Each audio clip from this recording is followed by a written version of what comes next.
Beleza. Vamos começar a gravar. Pronto, está gravando. Por favor, registre a presença de vocês no chat, por gentileza. Gente, seguinte, nossa aula de hoje marca o início de uma nova etapa, de uma nova unidade de conhecimento dentro do nosso curso de Lógica Matemática do curso de Ciência da Computação da Universidade Estadual Vale do Acaraú.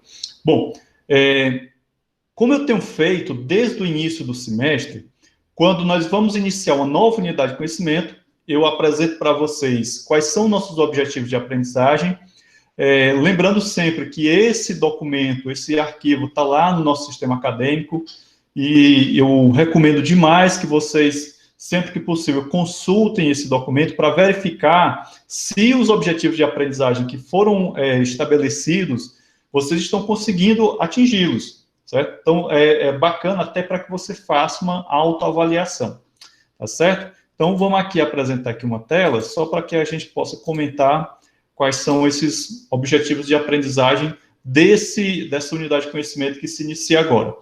Essa unidade de conhecimento ela é mais curta do que a lógica proposicional. A lógica proposicional, como é o nosso sistema lógico mais básico, que serve de base para os diversos outros sistemas que vocês estudam nessa disciplina, como no caso a lógica de predicados e a lógica modal, né? Também serve de base para outros sistemas lógicos que vocês, porventura, venham a estudar em algum momento da vida acadêmica de vocês. Bom, então vamos lá, quais são os nossos objetivos de aprendizagem nessa 7ª unidade de conhecimento, né? Primeiro, compreender o que são os quantificadores, os predicados e a validade. Então, esse é o primeiro ponto, né, que você precisa compreender bem na pré-aula que vocês assistiram e na gravação da aula do semestre passado também, que é muito útil vocês darem uma olhada, né? Está tudo disponível lá no canal. Eu abordei esse assunto, tá certo? Mas no nosso segundo tempo hoje eu tornarei a voltar para esse assunto para a gente dar uma solidificada bem boa, né, nesses conceitos. Bom, quantificador, predicado e validade, conceitos essenciais, conhecer o alfabeto da linguagem da lógica de predicados e ser capaz de verificar a validade de argumentos da lógica de predicados. Bom, em essência, o que você tem aí é basicamente tudo aquilo que você já viu na lógica proposicional, porém, a partir da perspectiva da lógica de predicados, tá certo? No segundo tempo, a gente vai aprofundar esses conceitos, beleza? Então, dito aqui quais são os nossos objetivos de aprendizagem dessa 7ª unidade de conhecimento, eu queria agora passar para o os comentários do nosso quiz, certo? Só sair aqui. Beleza. Bom, fechar aqui esses arquivos e agora a gente vai para o nosso quiz propriamente dito. Só aumentar aqui o zoom para que fique legal vocês verem tudo bem legalzinho. Bom, nova apresentação.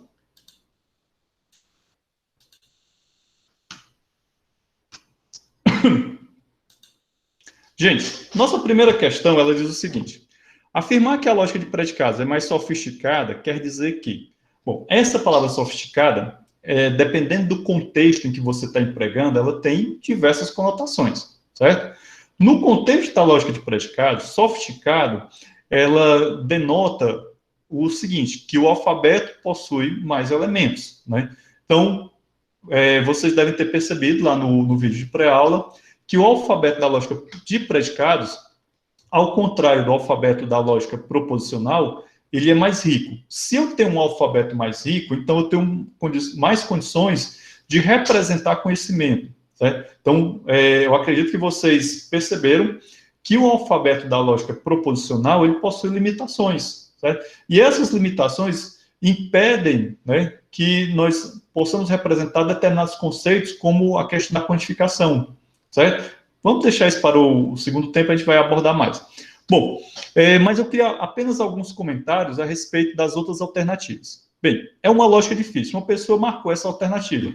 Geralmente, né, o senso comum, às vezes a gente tende a associar a palavra sofisticada, a palavra complexo, né, a ideia de difícil, né? Mas, em geral, quando eu falo que uma linguagem é mais sofisticada ou uma linguagem é mais complexa, nesse contexto que nós estamos trabalhando, se refere muito mais à questão dessa linguagem ter mais elementos, né, e, portanto, ela é mais complexa. Não necessariamente algo que é complexo, ele é difícil, certo? É interessante que vocês coloquem isso na mente, né, para tirar essa associação de tudo que é complexo é difícil. Não é bem assim. Porém, existem coisas que são complexas e que naturalmente são difíceis. Mas nem toda coisa complexa é necessariamente algo difícil. Bom, que o seu alfabeto é mais sintético. Aí essa alternativa aí que 3 pessoas assinalaram é aquela que você iria descartar de imediato, né? A linguagem da lógica proposicional ela é mais sintética. Por quê? Porque ela é mais reduzida. Então, o sintético aí está no sentido de de ter menos elementos, certo? Alternativa correta, que 8 pessoas marcaram, parabéns, seu alfabeto possui mais elementos, então ela é mais sofisticada, ela é mais complexa. E a última alternativa é uma lógica mais complicada. Essa alternativa aí, ela casa com a primeira alternativa, né? Dizer que é uma lógica mais difícil. Bom, eu particularmente não considero a lógica de predicados uma lógica mais complicada. Apesar dela ter mais elementos, ela ter mais regras que você vai aplicar na dedução natural, né? A linguagem da lógica de predicados, ela se aproxima muito da nossa linguagem natural, linguagem cotidiana, beleza? Portanto, eu acho ela até mais tranquila. Bom, segunda pergunta. Toda sentença da lógica de predicados será construída sobre um determinado domínio de interpretação ou conjunto universo.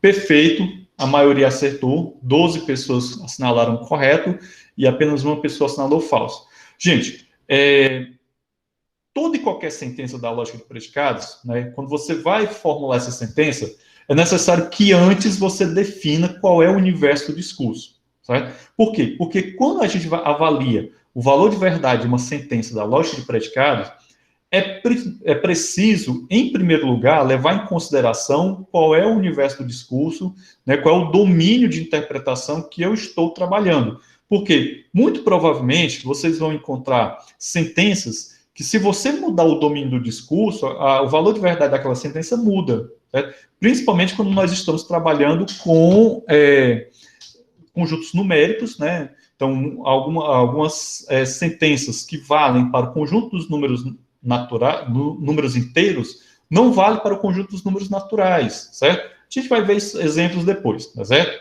Mas é mais ou menos isso. Então, é preciso, né, sempre que você vai construir uma determinada sentença da lógica de predicados, você definir claramente qual é o domínio do discurso ou o domínio de interpretação ou conjunto universo. Então, essas são as expressões que costumeiramente vocês vão encontrar na literatura, beleza? Bom, próxima questão dizia o seguinte: quando queremos quantificar todos os elementos de um domínio, utilizamos o quantificador. Aí nós temos aqui os nossos quantificadores. Temos aqui o primeiro quantificador, que é esse ao contrário, com o ponto de exclamação. Ele é um quantificador válido. Em algumas literaturas, vocês vão encontrar esse quantificador. Esse quantificador ele é um quantificador existencial único. O que é que esse quantificador está dizendo? Ninguém assinalou essa alternativa, mas mesmo assim eu quero comentar. Bem, se você utiliza esse quantificador, você está dizendo que existe apenas um elemento dentro do universo do discurso, dentro do domínio do discurso, que satisfaz determinada propriedade, certo?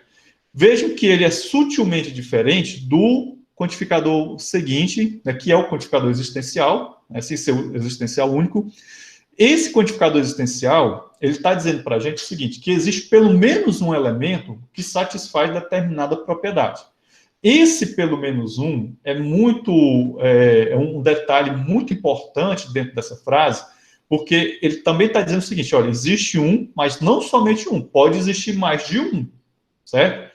Então, vejam a diferença entre o primeiro quantificador, o quantificador existencial com o ponto de exclamação, e o quantificador existencial sem ponto algum. Então, esse daqui fala que existe apenas um e somente um, e esse outro quantificador, que é o quantificador existencial, ele assume que existe pelo menos um.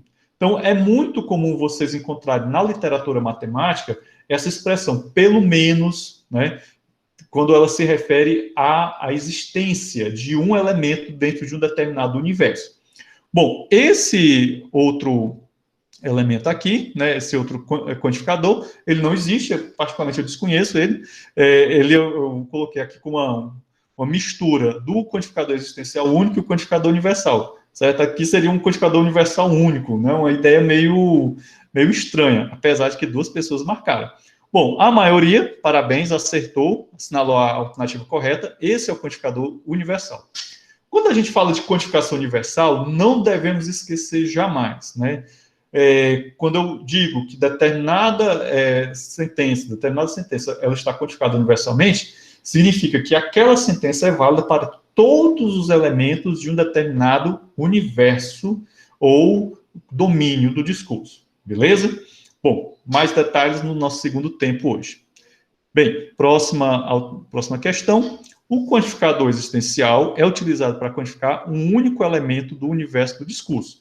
Veja bem, aqui dispensa apresentações, porque eu acabei de comentar com vocês na questão anterior, essa alternativa aqui está falsa, porque esse quantificador existencial, ele se refere a pelo menos um elemento do universo do discurso. Se eu tivesse colocado o ponto de exclamação ao lado desse quantificador, como vocês acabaram de ver no comentário da questão anterior, aí tudo bem, essa questão seria verdadeira. Não esqueçam, né? O quantificador existencial único é aquele que tem o símbolo da quantificação existencial, porém com o ponto de exclamação, né, ao lado, tá certo? E outra coisa, nem todas as literaturas elas trabalham com quantificador existencial único, certo? Particularmente nos livros de lógica matemática que eu tenho aqui em casa, acho que só tem um, né, que cita, que menciona esse quantificador existencial. Ele também é citado num livro de matemática discreta, beleza? E agora vamos para a nossa última questão, que diz o seguinte: expressões do tipo algum, existe um, ou pelo menos um, são indicativos de quantificação existencial verdadeiríssimo.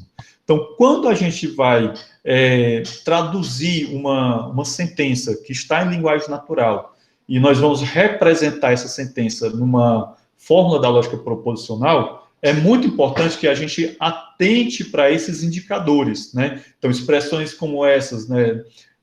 Algum, existe um ou pelo menos um, são expressões que indicam quantificação existencial, ao passo que expressões como para todo, todos os elementos, são indicativos, de que ali eu vou trabalhar com quantificação universal, certo? Não esqueçam jamais, quantificação universal se refere a todos os elementos de um determinado universo do discurso, e a quantificação existencial a pelo menos um elemento do universo do discurso, beleza? Entendido? Então, é como se a quantificação universal ela se referisse à parte, né? E a quantificação universal, aliás, existencial à parte, desculpa, e a quantificação universal ao todo, correto? Beleza? Bom, gente, então, dito isso, né, eu quero parabenizar a todos, porque as respostas foram muito boas, certo? E agora a gente vai para aquele nosso intervalinho de sempre, de 10 minutos, são 10h25, quando for às 10h35, nós estaremos todos de volta para o nosso segundo tempo, certo? Então, eu aguardo vocês daqui a 10 minutos, certo? Então, até daqui a pouco.